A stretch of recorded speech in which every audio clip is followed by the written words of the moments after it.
So what does the sparring really mean between Canelo Alvarez and Jaron Boots Ennis? What does it really mean? I'm just kind of wondering if the photo with Canelo looking socked up, if it was Photoshop, because why would you be going that hard, 3 weeks out from the fight or 2 weeks out? Why would you go that hard and risk an injury or a cut? They need to chill out with that, because I'm hearing Jaron Ennis was putting hands on Canelo. And you can't make too much out of that, because it could just mean that Canelo was working on some things and, maybe he's trying to push his limits. I'm sure you remember before Evander Holyfield fought Mike Tyson in the first fight. I'm trying to remember the guy that he said was just whooping him up. Holyfield said it on a couple interviews. He said this dude was whooping him up and everybody thought this guy was going to be the next big heavyweight. He wasn't, but anyway, Holyfield said in sparring he was just, getting beat up, and he's thinking, how am I going to fight Mike Tyson? And I can't even get past my sparring partners. But then he went in there and handled business. So I don't know if Canelo maybe is playing mind games with Terrence Crawford. Like, see, I'm getting beat up in sparring, and then he goes in there and lets his hands go like never before. So Terrence Crawford can't take his foot off the gas and be like, well, I hear he's getting beat up, so, I can play around with this guy, play with my food. Nah, if you get this dude hurt, get him up out of there. Boxers don't get paid for overtime like Lennox Lewis used to say.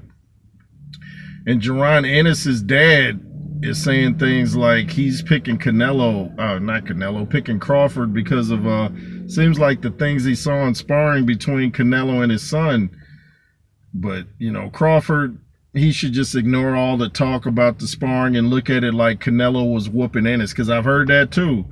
Don't know which one to believe, but I hear that he's whooping up on him. So he's got to stay focused, and hopefully after this fight, there'll be no race war. Shout out to all my Latino brothers and sisters out there. Don't want no race wars. Let's just keep it boxing. It's cool to root for your people. It's cool for us to root for ours. But I don't base mine off race. I just base it off of who I think is the better fighter.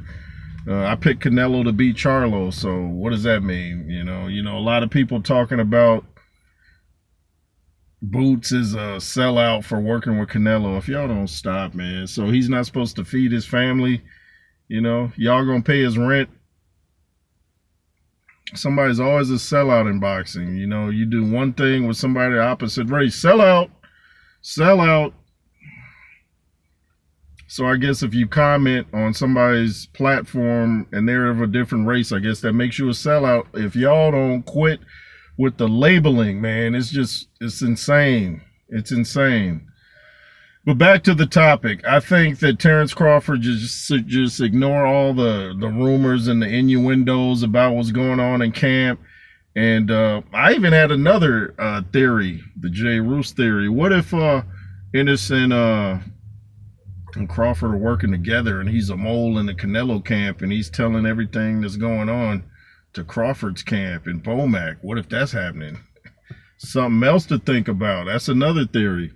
But we're about, 2 weeks out, something like that. And no hard sparring, please, for Terrence Crawford or Canelo. I know I don't want to hear nothing about no cuts, no bruises, no Tyson Fury stuff going on, no elbows, because I know Turkey will not be happy if dudes are going all out. I remember that happened in the UFC. It was a big fight happening, I think, with Cain Velasquez or somebody, and somebody was going all out and got hurt, and he was like, hey, you guys gotta chill with the going all out and sparring, man. It's costing everybody money. So we'll see what happens, man. We'll see on fight night what is what. But, Crawford can't read too much into the sparring, and both guys should just stay busy, man. Keep doing your strength and conditioning and stay in shape. But hard sparring this close to the fight, that's got to be a no-no. Anyway, it's the Roos Theory. Hit that Cash App up, $Roos33, backup channel and WJ. LSR forever, and be fearless. Oh, go check out a great interview I did on BWTM Sports and Gaming the other night, if I do say so myself. Chopped it up with my dude Ingram. and check that out. Yay, yay.